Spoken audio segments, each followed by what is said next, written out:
Welcome to the Transformation and Coaching Leaders Podcast, where you get the inside story from the world's most successful coaches, healers, and change agents. My name is Dr. Matt Kreinheder. All right, Ted, so glad and appreciative to be here with you. Thank you for your time. I've really been looking forward to this conversation. You bring a wealth of knowledge and background into both the success conversation with turnaround investment partners and the leadership conversation working with executives and C-suite, but also the personal development conversation. So I know there's a lot of exciting places that we're going to get to jump into here. Sure, great. No, thank you for having me. I look forward to the conversation. Yeah, excellent. So the place I always love to start with people is I kind of view entrepreneurs as superheroes. You know, you've got to have a lot of energy, you've got to have a lot of commitment and drive, and there's usually something about you that's really special that you get to put on display. And the neat thing about every superhero is they have an origin story. So tell me about where you came up from, how you started, how you got into the game, and what brought you to where you are. So I've been in the training industry in the past. I was a sales trainer in a previous lifetime. And interestingly, that sales training, when I left that and I found myself running a corporate, I ran as a chief operating officer, a transportation company that was growing so fast that it was falling apart. But top line was growing, so you couldn't really see it, but they were imploding. A lot of that sales training supported me in being able to impart tools and stabilize the company and then increase the growth rate, but it was calm, like, a rippleless lake. It was very calm. So I would say that experience had me think that I do want to go deeper into the training industry and more on the leadership side. So I ran another company. I lived abroad, and I wanted to kind of see what leadership was like in other countries. I literally lived in a jungle with Mayan Indians, no electricity, no running water. I lived in the jungles of Costa Rica. And it was interesting to see how leadership functioned when money wasn't your competitive advantage. So it was very interesting to see that. And when I came back, I had at some point ran a translation company. I started my own. I was an entrepreneur. And then I knew the thing that I really wanted to do was to get back to the whole leadership development. So I took a job with a company that focused on leadership development and transformation, and I haven't turned around since then. So I love where I am right now. Amazing. Yeah, I'd love to double click on what you said about being in the Amazon and recognizing how leadership was formed in those dynamics where money wasn't really the primary motivator. Do you see the same characteristics of leadership there as you do, say, in a corporate setting? So, and people will debate me on this. Well, one of the things that I saw there was community. And people will say, oh, we have community in the US, but it's very difficult to have community when you have high crime rates, high divorce rates, and still be able to maintain a cohesive community. So that was one of the first things. So I lived in one village that had 329 people. The other one had 500 something people. The 500 person village, they had just gotten electricity before I arrived, like 30 days before. And one of the things that happened is the young guys in the village saw television. They saw Bloods and Crips, and they decided they wanted to emulate and be tough guys. And the elders of the village called a town hall meeting and said, hey, the parents of these children, and this is going to sound a little gruesome, but the parents of the children of these guys who are bullying people in the village, either you stop them or we will, and you'll find them in the jungle. So it stopped, right? So that's showing how a community can come together and control its own destiny without, even in the face of outside forces, affecting it, and be able to maintain itself. I also saw in the village I lived in the kind of cooperation between families. The way we worked was you chop down a jungle with a machete, like this is Hmm. literal. You come back with the stick, make a hole in the ground, and drop the corn or whatever seeds you're growing. And then Hmm. as the jungle is growing back, you chop it down. Well, that can be a lot for one family because the men are doing it. So you cooperate with another family and you do the same for them, they do it for you. So it was so interesting to see that kind of cooperation throughout the entire village. And it's not, Yeah. you're not paying anyone, you're not paying them anything. It's just this symbiotic, relationship that this is what we do for everyone. That's amazing. That's amazing. And we're speaking the same language. Like our sense of community has become so transactional, and Right. it's become really eroded from a sense of diversity. And I don't mean that in any kind of common way, but just the fact that no one seems to be able to talk to anyone anymore without, it raising some sort of political or ideological issue, I think Right. is a real challenge in our culture. And one of the reasons that things just seem to be becoming more and more difficult. Yes. Yes. No question. Yeah, yeah. Um, and amidst all of that challenge and all of that kind of strife that we're seeing, I know that that's a place that you've played because disruption is part of your background. So we don't always love disruption to come from quote unquote negative areas, but you've really kind of centered a lot of your ability to turn around a company based on disruption. So I'm curious how you landed upon that disruptive leadership model and kind of how you've seen that play out in the businesses that you've worked with. So, yes, I heard you say most of us want to avoid what you call negative disruption, um, except some of the greatest lessons in development comes from places where you generally don't want to go. Uh, Yep. so I started becoming a disruptive leader maybe when I was 6 years old and didn't know it. So I literally witnessed my mother running with broken legs, and this is no exaggeration. I woke up, the car was wrapped around a tree. We were about 100 yards from home, and I saw my mother get out. And I was the oldest at 6 years old, and my brother was 4, and my sister was 2. And so I'm the big brother and I can't help them. I look over, my mother's gone. I'm just tall enough to see over the dashboard and I see her run home. And with no time, my father comes and, and his cousin, they carry us and we go to the hospital.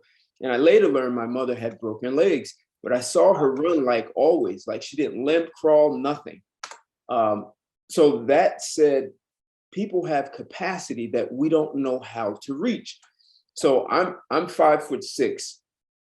I was dunking basketballs because I was training with that mindset of running with broken legs. How do you do that? What Mhm. do you have to do? I played football, 5'6", 143. I was a starting defensive nose guard. I'm on a defensive line at that size, and I was a big problem for the other team.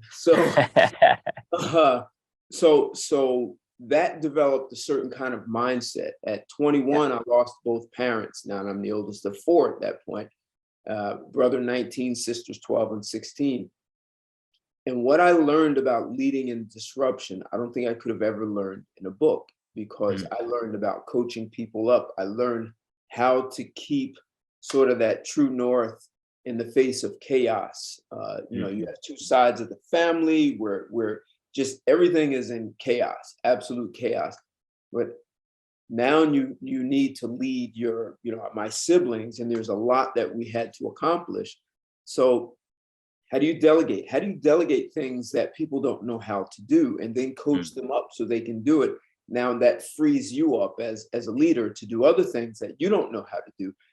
All of that was transferred to my professional life. So when I found myself in management positions, uh, especially leading companies that were in chaos, one of the things I thought was, I've seen worse than this. So, what happened with my parents? And then there's in the back, it's still that, how do you run with broken legs? So, not only how do I run with broken legs, how do you develop your team so that they have that same mindset and they can do it without you ever having to stand over them? So, They say the Japanese sword is the strongest sword in the world. And they say it's because the amount of folds. So you have to beat the sword, fold it, beat it, fold it. So it's got 17 folds. So you could say I've had my 17 folds in life. So I'm like a Japanese sword now. That's right. That's right. You're the samurai. I love it. Yeah. So you just touched on something that I am in complete agreement with, and I think is really misunderstood, that we need adversity in order to grow. It's, the classic example is that's what happens with a muscle, right? You stress it, you break it down, and it builds.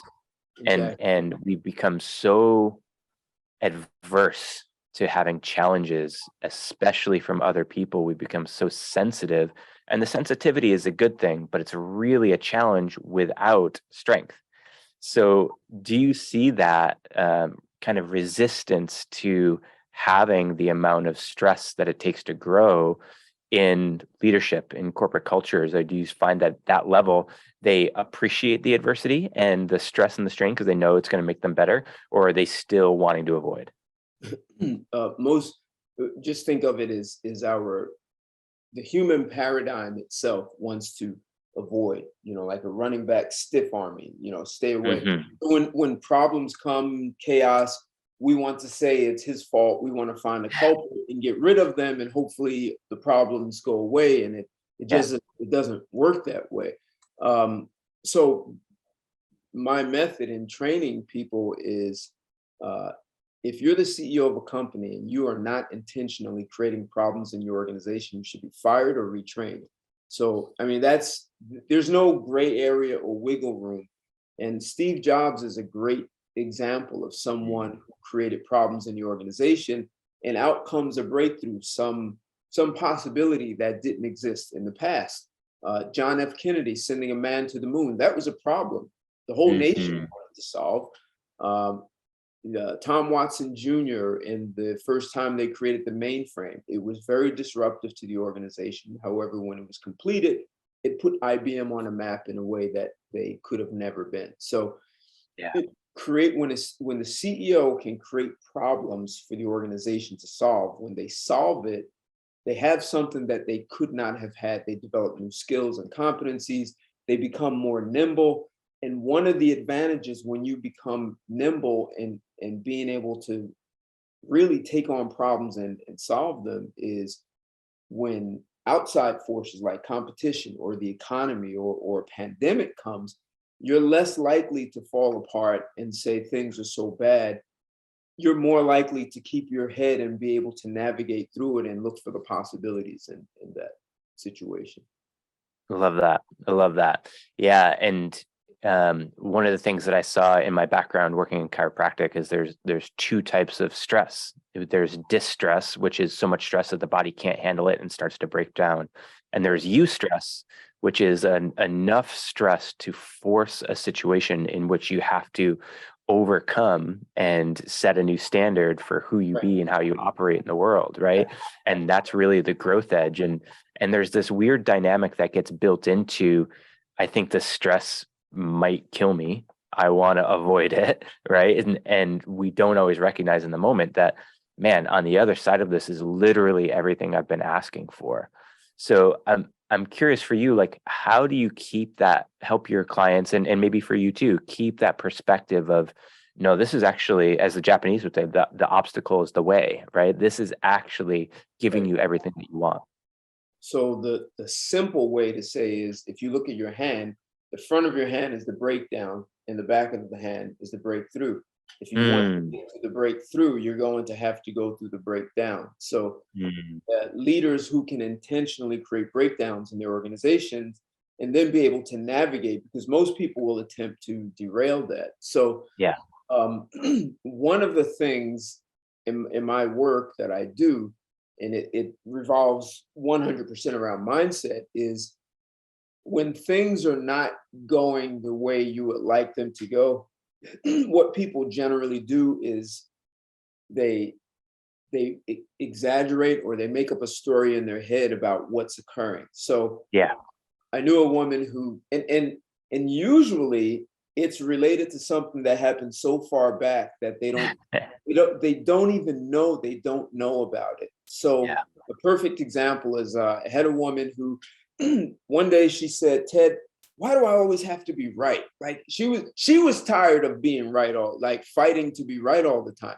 And I said, oh, maybe when you're about 5 years old, you gave the wrong answer and you didn't like the way that felt. She said, oh my God, yes, yes. When I was 5, I was in a dentist's office in the waiting area, and other children were there. And the dentist came out and said, children, who knows what this is? And she said, oh, I know, I know. And she gave the wrong answer. And she said in that moment, she doesn't know what happened because all she could think was how embarrassing and how stupid she was. And she would never let it happen again. So now this woman, fast forward, is an adult, and she's whenever she senses she might be giving the wrong answer, she fights like an alley cat. She does not want to have that sensation that she had at 5, and she doesn't Wow. know that that's what she's protecting, that 5-year-old. And I see that I haven't met anyone who skipped that part of life. Yeah. Wow. That's such a powerful example. So when you provide people with tools to be able to distinguish that, you give people the freedom of choice. It's like, oh, wow, I'm back to being that 5-year-old. I hear it, the thing I want to avoid. So I can keep running with that, right? So here's a breakdown. So who am I being in the face of a breakdown? Am I being a 5-year-old, a 10-year, the 16-year-old? And do I manage it as me for what's occurring, or do I manage it as the 5-year-old who never wanted that situation to happen again? People can't hear those conversations. However, when they learn to distinguish them, they can now say, do I want to be the 5-year-old, or do I want to really look at what's occurring in front of me? What are the opportunities, and deliver? Yep. Yep. Completely agree. Love that. And I'm sure it's a wake-up call for people to see that this most painful area of their life is literally being run by their 3-year-old, 5-year-old, 8-year-old self, right? Like every challenge that they have is because there's some aspect of them that gets caught in a arrested development, and now they're running the show. Right. It's like a trigger, and it's like, I'm going to keep you away from me because I never want to feel that again, Yeah. Yeah. Yeah. Wow. That's so powerful. I love that. And I think what I hear you saying, especially on the organization side, is that, stress, problems, disruption, challenges are coming no matter what. And if we can choose our disruption, we can choose our problems. Now we're working on the things that we consciously want to. And if we don't choose them, they're going to choose us, and then we're going to be in reaction and response to something that, we didn't see coming down the line. Right. Well, and when you're well trained in this, even when something comes from the outside that you did not see coming, you're more nimble. And instead of making up the story about this thing you want to avoid and being the 5-year-old, you can actually deal with it for what it is. And oftentimes it's not as bad as you thought it was, because the story we make up just exacerbates the problem and makes it this insurmountable thing that I'm gonna die if I have to take this on. You don't understand. So good. So good. So it sounds like, from the way you're describing it, that this is really a feature of human nature, not just applicable inside corporate or business structures. Correct. And I found it in the jungle of Belize, in Costa Rica. I lived in Mexico. I found it there. I found it everywhere. I've been to Greenland and Iceland and some other obscure countries, and I haven't been anywhere where I didn't see it. Interesting. And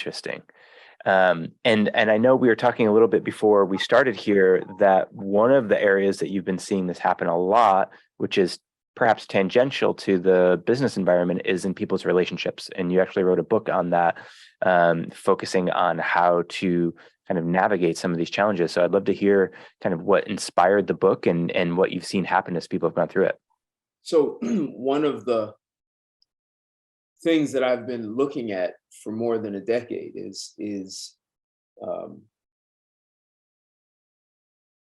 just the human being. Yes, we all have training on how professional etiquette and all that. But then when you go home, somehow it just leaves, right? So, so when I really dug deep to understand the relationship between a human being and how they function in corporate America, what I found was corporate America is losing $300 billion every year in workplace productivity. And the reason they're losing it, that productivity, is because of divorce or bad relationships. So other studies found that when people are going through divorce, their productivity rates drop from 50 to 75%. So imagine if you run a large corporation, there's a percentage of your people headed for a divorce. There's some in the middle of one and some that just came out of one. And that's not counting for the time they have to take off to go to court, speak to lawyers and all that stuff. So that means corporations are losing money because of divorce. They're losing productivity. And it's this, I don't know, I think Ross Perot, it's like this invisible hand. Adam Smith talked about the invisible hand that's just sucking, profits, productivity, efficiency. And of course, you're going to lose innovation because your people are not as focused. So I wrote a book, Here's Why You Can't Find Love. And the things that we're talking about, like the 5-year-old and what derails breakthrough initiatives and what has people not be productive in the workplace, well, you'll find that what triggers you at work triggers you at home. Just at work, you're taught how to be top professional. And so then you hold your breath and I'll get him back anyway, So, but at home, you don't have to hold your breath. You can get into a shouting match or throw things. So if we talk about corporate social responsibility and we think in terms of the environment. So if we could look at corporate social responsibility where we impart tools and we educate people in a way that the universities haven't, which means being more effective at managing problems, which gives you conflict resolution, being clearer about your commitments, clearer communication. If you can take those skills that you develop at home and you develop them at work and you use them on projects that require you to use these new skills in a new mindset, that becomes part of who you are. If you now take it home, you're going to have a better home life, and a better home life is going to make you more productive at work. And when you're more productive at work, you'll be better at home. So it becomes this perpetuating structure in our society. And it can all be accomplished by the corporation. Like we just see the corporation as a place to get products, services, money, and we spend so much of our lives dedicated to work. I think it's about 80% of our life is dedicated to work, between travel time, the work, and that's not even that. And then you go home and work. 80% of your life is dedicated to work. So why not have that 80% be a contribution to the 20% so you have a better and more fulfilling 20%? Yeah, I love that. Yeah. And it occurs to me, and I've talked with other people about this in the past, that much of what we learn at work, if we applied to the relationship and looked at the relationship like a business, and we had quarterly meetings, if we had, where you took a night off and you went to a hotel and you went through like how things are going, and you had a book that you kept of, like what are we saying we're going to work on? And you had a way to keep track of like what your current projects were. Like, it doesn't sound sexy, but I think it's like a really meaningful way to actually engage with your partner. So in my book, I literally said, if you looked at your spouse as your biggest and most important client, how would you deal with your spouse?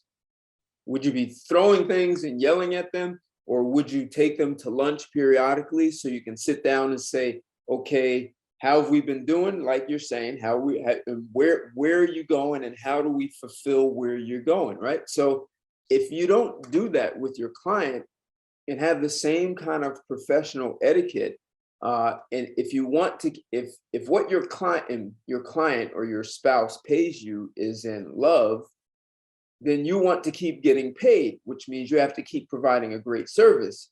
And then they have to look at you the same way. So you're both looking at one another that way. Yeah, brilliant. I love it. And one of the other things that I bet you've seen, I've noticed sometimes challenge relationships. One of my favorite authors on relationships wrote a book called Sex, Purpose, and Love. And he said that there's two primary drives in relationship. One is a biological drive to create children, propagate the species, create family. And the second is what he calls a transcendental drive, which is basically purpose. And most people have no idea what the purpose of the relationship is, meaning what it's meant to do out in the world. Exactly. If you have that issue in a business, you're toast fast. Exactly. But most people never translate that to, like, what do we want this relationship to mean and do in the world? Right. Exactly. And then how do you support one another? So Yeah. Another way that and you tell me if I'm expressing the same thing. What I said in the book is that when two people come together, they make a third person. And that third person is the relationship. And you're both responsible for feeding it, watering it, and nurturing it to make sure it thrives. And if only one of you is doing it, the third person can die. So you're both responsible for that third person.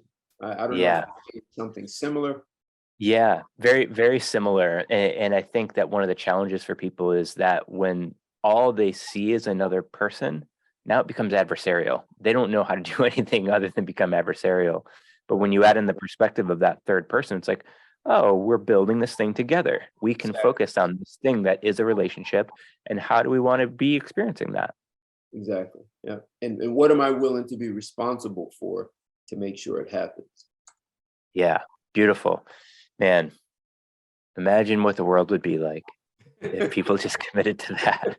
We'd be living in a different place, that's for sure.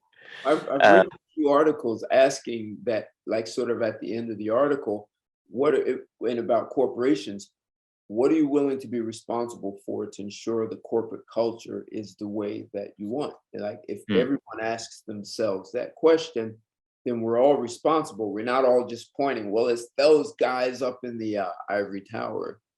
Yeah. Yeah. Love that. I love that.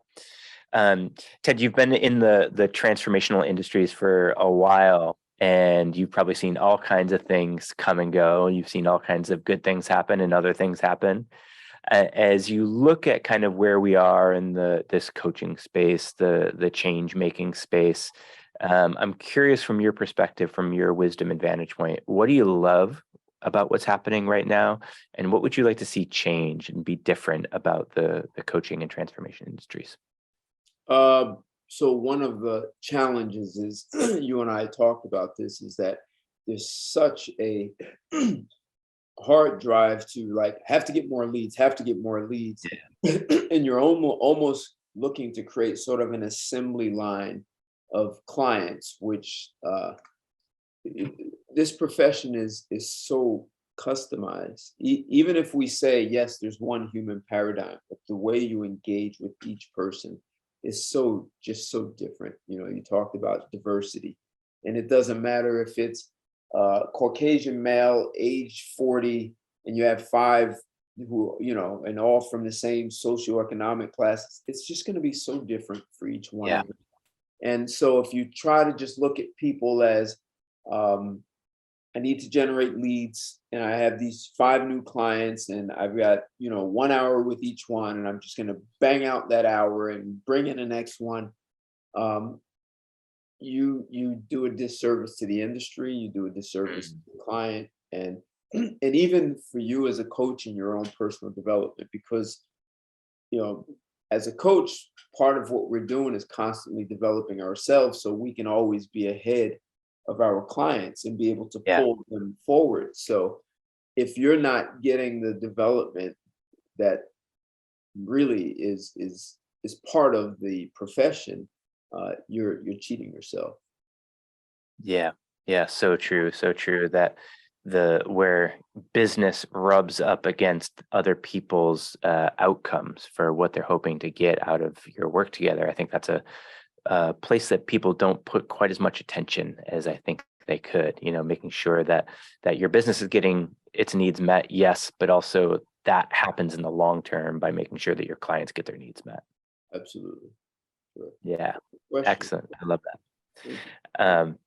Yeah, and I'm curious for you. So one of the kind of capping questions I love asking people, if this was the world according to Ted, and Ted had a magic wand, and he could, for everyone, that's kind of in your ideal client avatar, people who are running businesses, running organizations, CEO, C-suite, if you could wave that magic wand and they would have one insight, awareness, transformation, what would it be? And then what do you think the impact of that would be? Embrace the problem. Love it. Embrace the problem and create it intentionally, uh, because that's your legacy as a CEO. Mm-hmm. And Mm-hmm. it's not walking around with a white glove and saying the desk is dirty. That's not the kind of problems I'm talking. It's the problem that creates new possibilities. So maybe if I distill that, every CEO, every leader, executive would need to know that they are in the business of possibility, of creating new possibilities. And if they're not doing that, then there's no one at the helm of the ship, and your company will just be status quo, waiting for the day it's obsolete. Mm.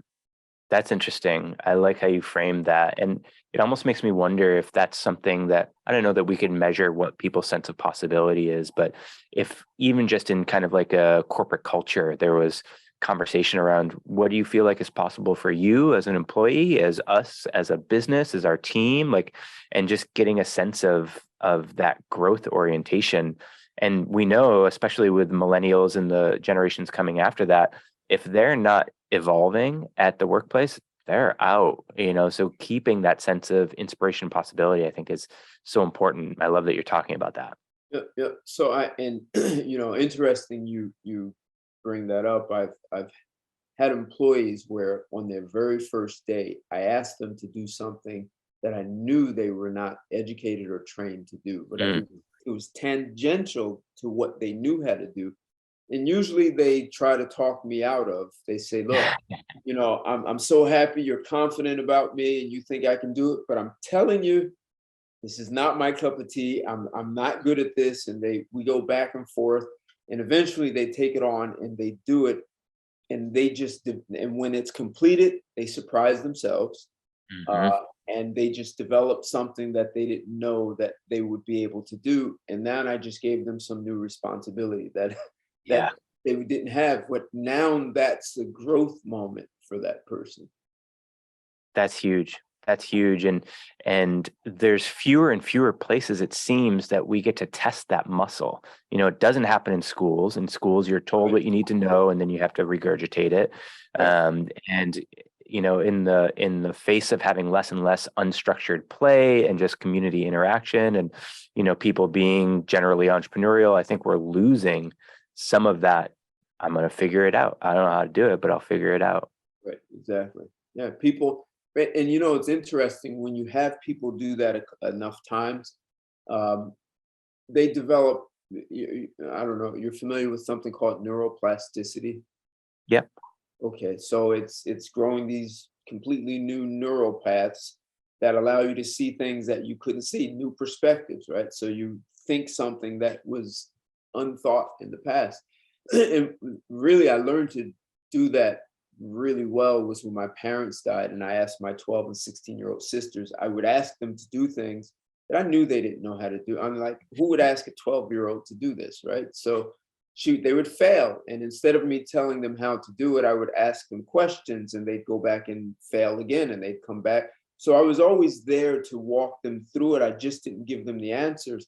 And what happened over time, they started learning new thinking, problem solving processes, and they came to me less and less, and to the point they didn't come to me, and they Mhm. started asking for new responsibilities that I was like, are you sure? So in corporations, I employed the same exact thing. They'd come to me with problems, and they're like, I'm stuck. I don't know what to do. And so I just became Socrates. And eventually they stopped coming to me, not because they wanted to avoid the problem. They would say, "Hey, I know you're gonna ask me this. I've already thought about it, and now I'm stuck." But that's showing me progress. That they know the questions I'm going to ask, and then they start asking questions that perhaps I wouldn't. And Yeah. now I'm obsolete, and I think people are afraid to make themselves obsolete, because once I became obsolete for solving problems, now and I can go create some bigger problems for them to solve. Yeah. I love that. I love that. Yeah, and it helps me see that for that person, and maybe most people at this point, like they're looking to solve the known, right? But there's also a whole process of you're saying, well, here are the unknowns. I'm training you. I'm going to ask you about the unknowns. Right. And then the last thing that you have to address is the things that are unknown unknowns that we literally can't know until we reach there.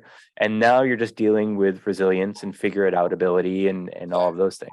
Exactly. And other ways of looking at things, instead of just looking at it the way you used to always look at it before, this series of questions, right? The things you don't know, you don't know. And that is the domain of breakthroughs. That's generally where we find the breakthroughs. We don't find them in what you know by stacking up more books and then say breakthrough, eureka. It comes from the place where there are no books. No one's written on it already. Yeah. Yeah. And for the people who have the tenacity to hang out in that space, that's where the jazz happens, right? Like that's where you throw out the book and you're just in the creativity of being a leader and being an entrepreneur. And yeah, it can be a little unnerving, but it's exciting. And that's what a lot of people live for. Right. Exactly. So good. So good. Ted, this has been awesome. I really appreciate this conversation and your wisdom and your gravity around all this. And I want to give people an opportunity to know, like, how do they know that they're a great fit to work with you? Who are you working with? What type of stuff are you doing? And then how do they get in contact with you? Sure. So I am not married to an industry. I've worked with people in medical facility, literally doctors' offices, lawyers. I've worked with manufacturing. I've worked with foods, mortgages. So I've worked with a lot of different industries. I generally ask people what would be a breakthrough, and then I'll ask them some other questions to see if they have really solidified that, because sometimes the breakthrough is knowing what the breakthrough is for a lot of people. So yes, I like leaders, but I've worked with people who were salespeople. Working with a leader, you can have a greater impact on a larger population. And then I often come in and support the transformation of corporate culture. So if you are looking for a breakthrough, I've had clients who were vice presidents and wanted to be president, and I trained them, and that was the breakthrough, and they did get the job as president. So it could be from that all the way down to the salesperson who's not hitting his numbers and not sure why he's in a rut and can't get out. So I've done that as also. Awesome. Awesome. Yeah. It sounds like, and I know for a lot of the people listening, they get a sense there's like something special about Ted, and whether, regardless of who he's worked with, I feel like I got to reach out to him. So I always encourage people to follow that intuition as well. Okay. So you like me to give my number, I assume. Is that the cue, or? Yeah. How would you like them to reach out to you? What's the best way to connect? Sure. Email T like Ted Santos, SANTOS @turnaroundip.com. And IP is like intellectual property. I have a phone number, 888-471-3660.